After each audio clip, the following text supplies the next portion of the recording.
La generación de Caballeros de Oro, en The Lost Canvas, es considerada una de las más poderosas de todos los tiempos. Sin embargo, en el manga de The Lost Canvas, conocemos la historia de muchos otros Caballeros Dorados, además de los 12 que lucharon en la Guerra Santa del siglo XVIII. Y hoy, voy a mostrar cuáles son todos los 24 caballeros legendarios de The Lost Canvas. Hola caballeros y amazonas, bienvenidos al canal Siempre Quise Saber, yo soy Wes.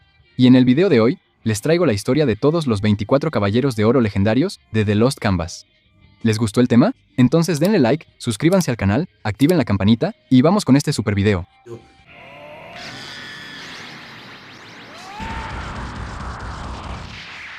Siempre quis saber. La maravillosa historia de The Lost Canvas ocurre originalmente 243 años antes de la serie clásica que todos conocemos. Se sitúa precisamente en el año 1743 en pleno siglo XVIII. Este manga espectacular fue creado por Shōichi Shiroki en 2006, siendo lanzado en paralelo con el manga The Next Dimension de Masami Kurumada. La idea central era narrar con riqueza de detalles la Guerra Santa anterior contra el Emperador de los Muertos, mostrando las versiones jóvenes de Doku de Libra y Shion de Ares. Sin embargo, la historia fue mucho más allá de lo esperado. En los Gardens, ella expandió la mitología de una manera increíble, presentándonos héroes caballeros de pasados aún más lejanos, revelando que el ciclo de reencarnaciones y batallas del santuario es mucho más grande de lo que imaginábamos. Y por eso, para poner orden en esta línea del tiempo, vamos a analizar a cada uno de estos guerreros divididos por sus respectivas eras. Vamos a empezar desde el principio de todo. Caballero número 1. Crest de Acuario. Primero vamos a hablar del siglo XVIII. Precisamente alrededor del año 1243, el mundo enfrentaba el caos, con el ataque simultáneo o consecutivo de divinidades terribles, como Poseidón, Hades y hasta Ares.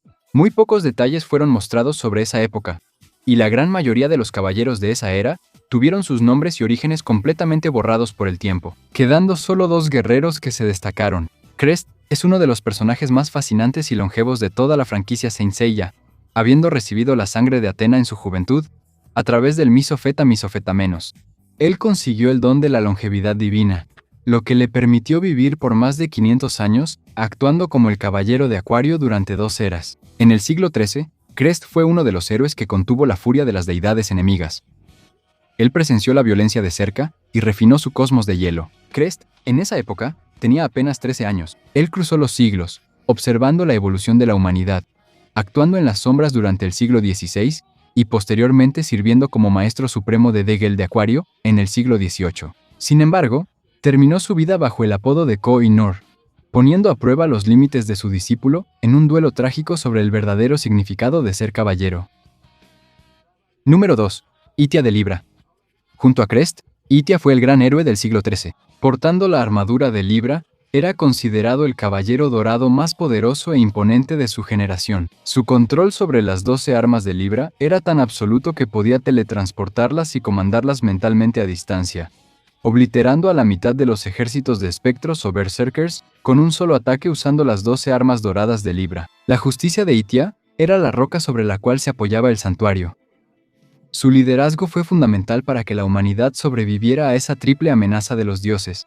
Sin embargo, el destino de Itia tiene uno de los giros más dramáticos, pues el peso de ver tantas muertes y la continua corrupción de los seres humanos a lo largo de los siglos terminó quebrando su espíritu en el futuro, transformando al guardián de Libra en una trágica amenaza para la misma paz que él juró proteger. Sobreviviendo hasta el siglo XVI, donde se convirtió en el gran maestro del santuario, además de entrenar a Hakurei y Seiji, Itia hizo un trato con el inframundo a cambio de su juventud y tuvo que ser derrotado por sus propios discípulos.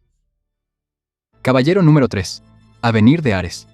El siglo XVI es un periodo marcado por una de las guerras santas más sangrientas y devastadoras de las que se tiene noticia. Durante el emocionante arco enfocado en la historia de los hermanos Seiji y Hakurei, somos lanzados de lleno a los eventos de 1500, donde los dioses gemelos Tánatos y Hipnos actuaron directamente para destrozar las fuerzas de Atenea. El nivel de destrucción fue tan abrumador que casi todos los caballeros fueron diezmados. Y en esa época, tras la caída del gran maestro Itia, conocemos a Avenir, que vino de un futuro distante y alternativo. Una línea temporal apocalíptica, donde el emperador Hades logró ganar la Guerra Santa de forma absoluta, decapitando a la diosa Atenea frente a todos. Devastado y sin esperanzas, Avenir, junto con los pocos sobrevivientes, fue enviado de regreso en el tiempo gracias al inmenso poder del dios del tiempo, Cronos. Despertó en el siglo XVI, siendo acogido por la Atenea de esa época y estableciendo una amistad con los jóvenes Seiji y Hakurei, decidido a impedir que el horrible futuro del que venía se repitiera en esta nueva línea temporal. Avenir luchó, usando las técnicas clásicas de Ares, con una furia y determinación sin precedentes. Finalmente, se sacrificó para proteger a la Atenea de esta era, y su armadura de Ares absorbió sus recuerdos y sentimientos, que siglos más tarde serían leídos y heredados por Sion. Caballero número 4. Gateguard de Ares.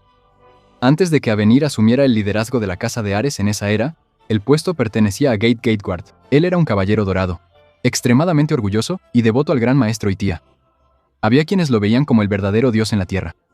Esa lealtad ciega terminó convirtiéndose en su ruina, cuando Itia, cansado de la maldad humana, fue manipulado por las mariposas del inframundo, y decidió usar la fuerza de Hades para purificar la tierra a través de una dictadura forzada.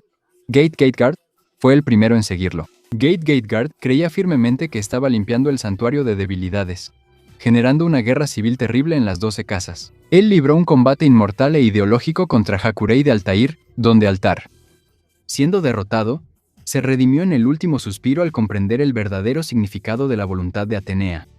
Caballero número 5. Francisca de Tauro.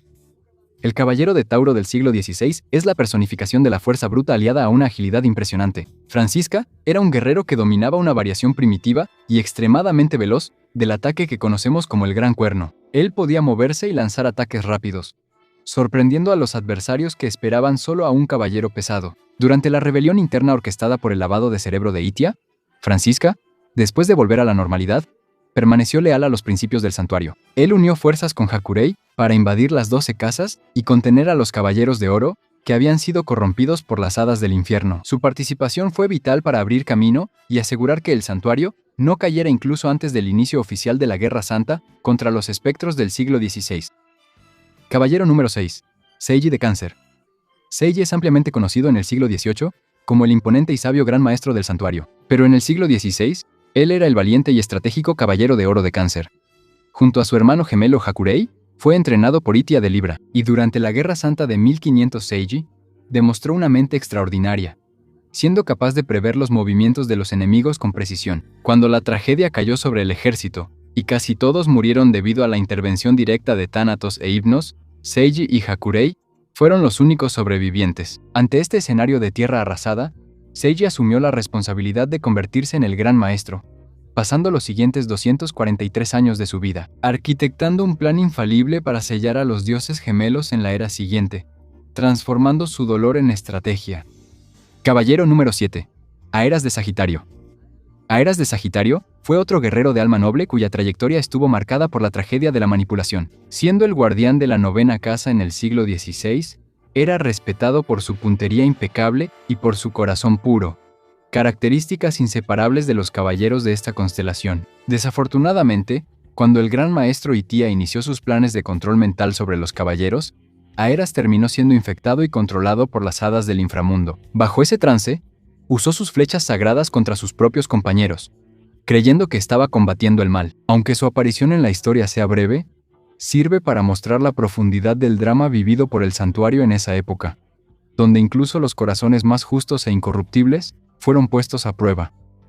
Caballero número 8. Sion de Ares. El siglo XVIII nos presenta a la que es considerada por muchos fanáticos como la generación más poderosa de caballeros dorados que el santuario haya visto. Cada uno de estos guerreros posee dilemas morales complejos y momentos de sacrificio que dejaron huellas. Bajo el mando del gran maestro Seiji, estos guerreros dorados se alzaron como una barrera infranqueable contra el ejército de los 108 espectros de Hades.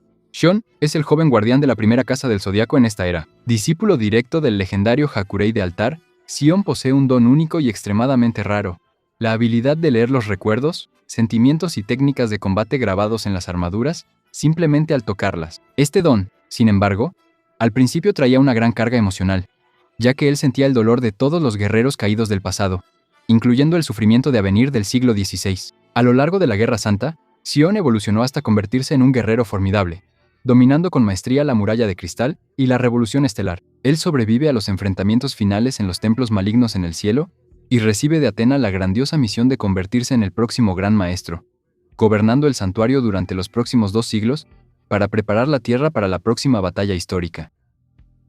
Caballero número 9. Asgard de Tauro.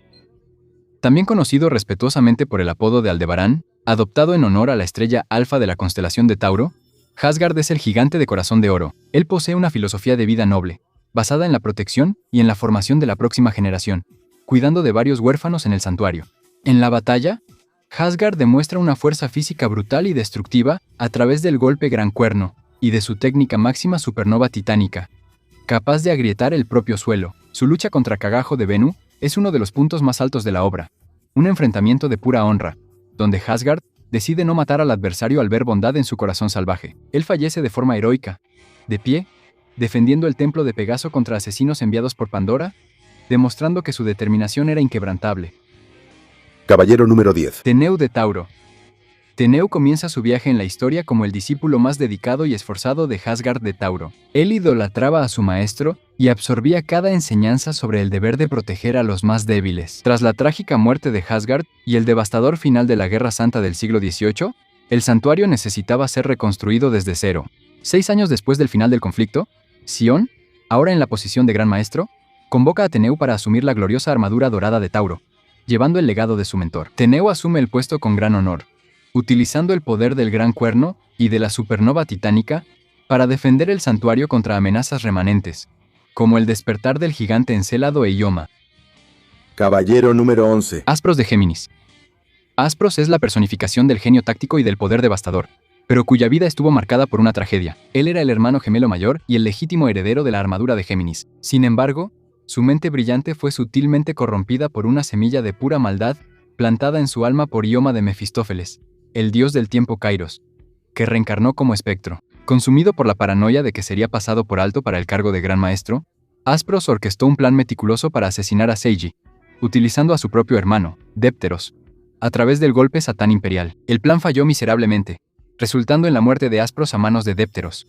Y antes de morir, Aspros usó el Satán Imperial en sí mismo para asegurarse de que mantendría su odio vivo más allá de la tumba, regresando como guardián del templo de Marte en el cielo, al servicio de Hades. Sin embargo, logra redimirse y se alió con Ioma en el rosario de las 108 cuentas antes de morir. Caballero número 12. Dépteros de Géminis. Dépteros pasó la mayor parte de su vida viviendo a la sombra de su hermano gemelo Aspros, siendo obligado por el santuario a ocultar su rostro detrás de una máscara de hierro, y tratado por todos como una simple sombra secundaria desechable. A pesar del trato cruel, Dépteros poseía un alma salvaje e impura. Después de ser obligado a matar a su hermano corrompido, se fue a la aislada isla Canon, un lugar volcánico en Costil, donde pasó a vivir como un ermitaño llamado el demonio de la isla Canon, entrenando su cosmos al extremo y manipulando el magma con sus propias manos. Él es quien entrena brutalmente a Tenma de Pegaso para alcanzar el séptimo sentido, y en la batalla de los templos maléficos, Dépteros viste la armadura de Géminis y confronta a su hermano resucitado. En un duelo legendario de explosiones galácticas, Dépteros sacrifica su propia vida para fundir su alma pura con la de Aspros, rompiendo definitivamente la maldición de Ioma y liberando a su hermano de la oscuridad. Caballero número 13. Manigold de Cáncer.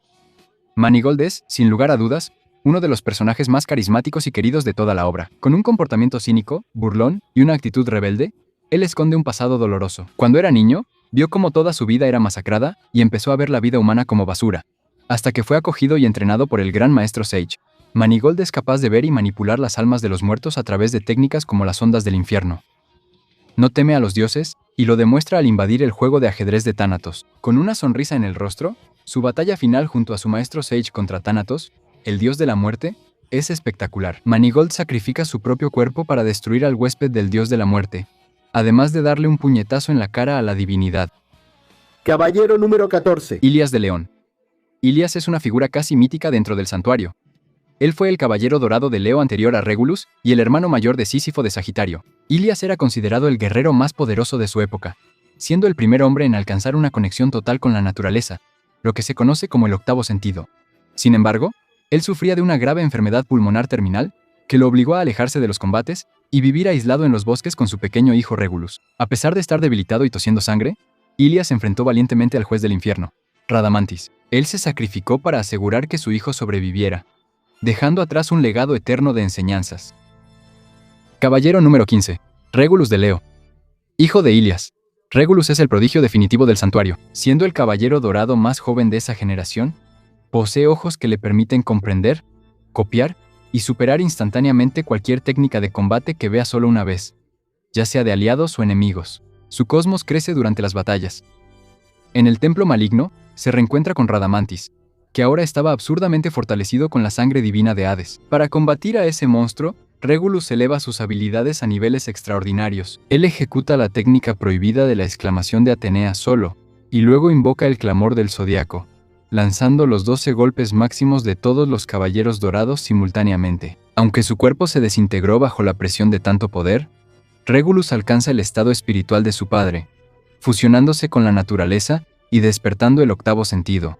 Él termina lanzando la última cápsula del poder intangible, que destruye el corazón del Wyvern, haciendo que Radamantis vuelva a ser mortal. Caballero número 16. Asmita de Virgo. Asmita es el hombre más cercano a Dios en esta era. Ciego de nacimiento, logró acumular una cantidad colosal de cosmos en su interior.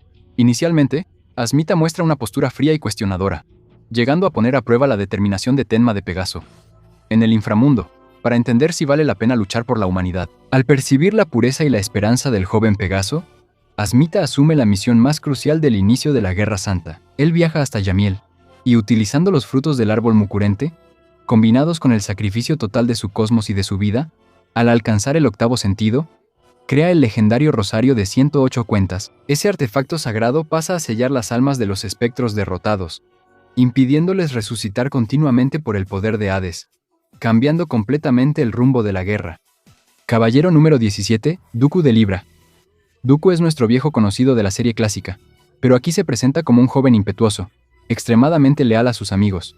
Él fue el responsable de descubrir el inmenso potencial de Tenma en Italia, y traerlo para ser entrenado en el santuario. Dooku lucha con el corazón, utilizando las técnicas de la cólera del dragón y de los 100 dragones de Rosan. Durante la invasión inicial del castillo de Hades, Dooku se sacrifica para garantizar la huida de Tenma, Xion y Surija, siendo gravemente herido por la espada del propio emperador Hades. Él es salvado y curado en la isla Canon, gracias a la sangre de Atena y la intervención de Defteros. Al regresar al combate, Dooku asume un papel vital en los templos maléficos. Él es uno de los pocos sobrevivientes de la Guerra Santa, recibiendo de la diosa Atena la técnica del Misofeta Misofetamenos, para vigilar la Torre de los Espectros en Rosan por más de 2 siglos. Caballero número 18. Zafiri de Escorpión. Zafiri es el caballero dorado de Escorpión que antecedió a Cardia. Antes del inicio oficial de la Guerra Santa de 1743, al ver que el santuario tardaba en actuar mientras los espectros comenzaban a moverse, Zafiri cayó en la desesperación. Impulsado por el ardiente deseo de salvar al mundo a cualquier costo, traicionó las órdenes expresas del Gran Maestro y viajó hasta la tierra congelada de Blue Grad, con el objetivo de despertar y robar el poder sellado del dios de los mares, Poseidón, para usarlo contra Hades. Fue interceptado por sus compañeros, Ilias de Leo y Rugones de Piscis. Zafiri, consumido por la culpa de su traición, pero firme en sus nobles intenciones, usó sus propias agujas escarlatas en su propio corazón y así termina muriendo. Caballero número 19, Cardia de Escorpión. Cardia es el guerrero con el corazón en llamas. Él sufre de una condición cardíaca grave y degenerativa que eleva su temperatura corporal a niveles insoportables, lo que disminuye drásticamente su esperanza de vida.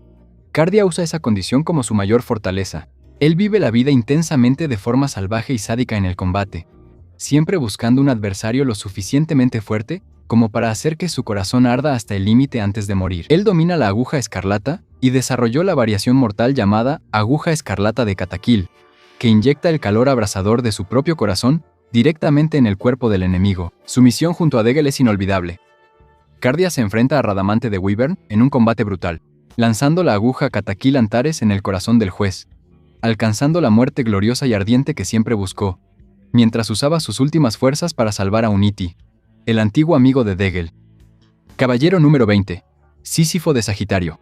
Sísifo es considerado el pilar moral y el líder indiscutible de los caballeros de oro de su era, después de la muerte del Gran Maestro. Él fue el responsable de encontrar la reencarnación de Atena, la pequeña Sasha, en un orfanato en Italia y llevarla al santuario. Ese acto le generó una culpa abrumadora por haber separado a Sasha de su hermano Alon, quien terminó convirtiéndose en el huésped de Hades. Sísifo pasa gran parte de la historia intentando redimirse de ese peso emocional.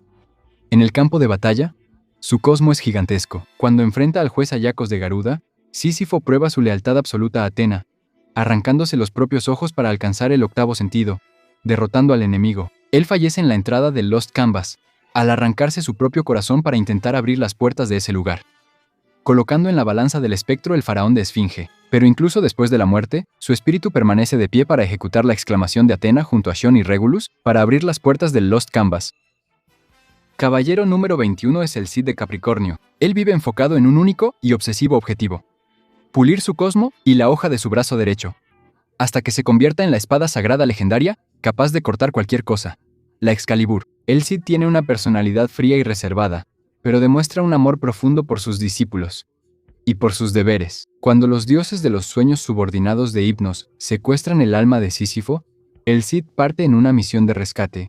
Incluso después de que le amputan el brazo derecho en el enfrentamiento, no se rinde, usando su propia sangre y cosmo para trazar la trayectoria de sus golpes. Él elimina a los dioses de los sueños, sacrificándose al final para destruir la fusión de las divinidades, con la ayuda de la flecha sagrada de Sagitario.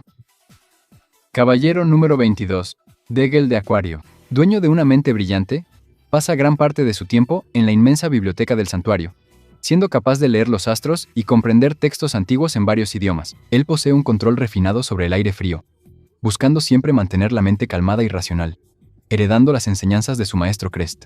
Cuando la guerra exige el poder del dios Poseidón, Degel viaja hasta su tierra natal, Bluegrade. Allí descubre que su amigo de la infancia, Unity, fue corrompido, y que su amiga, Serafina, fue utilizada como receptáculo para el poder incontrolable del emperador de los muertos. Para impedir que el océano devore al mundo en un diluvio, Degel alcanza el cero absoluto y sacrifica su vida, congelando permanentemente toda la ciudad de Atlántida en un ataúd de hielo eterno, sellando el poder divino junto con él.